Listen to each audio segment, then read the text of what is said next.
Hello friends, I am Vinay and I have cleared UPSC Civil Service Prelims 5 times.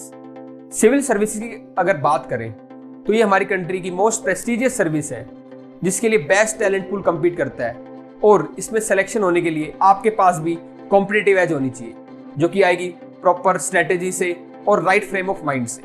देखो, किसी भी exam को clear किया जा सकता है अगर आपको पता हो उस एग्जाम की डिमांड क्या है और उस एग्जाम की रिक्वायरमेंट्स क्या है।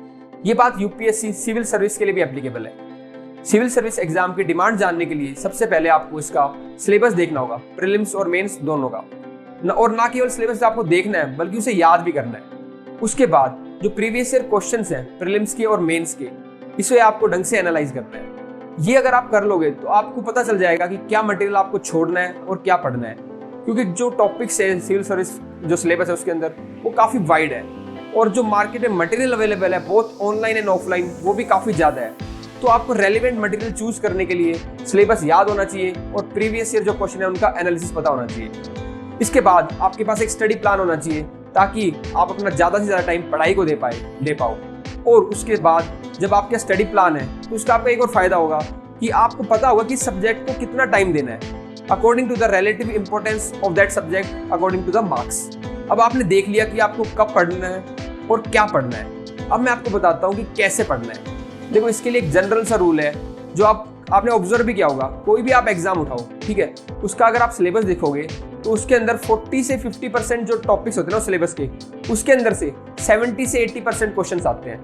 तो हमें फोकस उन एरिया पे ज्यादा करना है। इसी को स्मार्ट स्ट्रेटेजी बोलते हैं, ठीक है, और यही स्मार्ट स्टडी है। तो अगर आप देखोगे एग्जाम्पल के तौर पे, तो एक स्टूडेंट है जो 1 महीना लगा रहा है केवल उस टॉपिक पे या उस सब्जेक्ट पे जिसमें से 1 या 2 क्वेश्चन ही आने वाले हैं, ठीक है, और उसके काउंटर में एक स्टूडेंट दूसरा है जो कि 1 महीना अपना उस टॉपिक्स पे लगा रहा है जिसमें 7-8 क्वेश्चन आएंगे, ठीक है। तो ऑब्वियसली कहीं ना कहीं जो सेकंड स्टूडेंट है उसको एक कॉम्पिटिटिव एज मिलती है। यही एज आपको लेनी है क्योंकि ये एग्जाम रिलेटिव एग्जाम है। और इसके साथ साथ जो सिविल सर्विस एग्जाम है इसकी जो तीनों स्टेजेस है इस पे आपको एक डिफरेंट स्किल सेट रिक्वायर होगा तीनों स्टेज के ऊपर।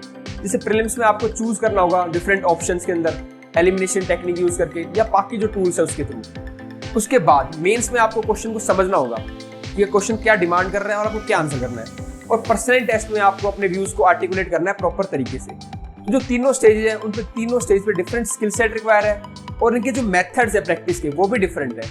ये बात आपको अच्छे से समझनी चाहिए। और लास्ट में मैं आपसे एक बात शेयर करना चाहता हूँ कि आप ऐसे मत सोचिए कि एग्जाम आपका तुक्के से, लक से या आपने कुछ क्वेश्चन प्रिपेयर किए वही एग्जाम में आ जाएंगे, ऐसे आपका एग्जाम क्लियर हो जाएगा।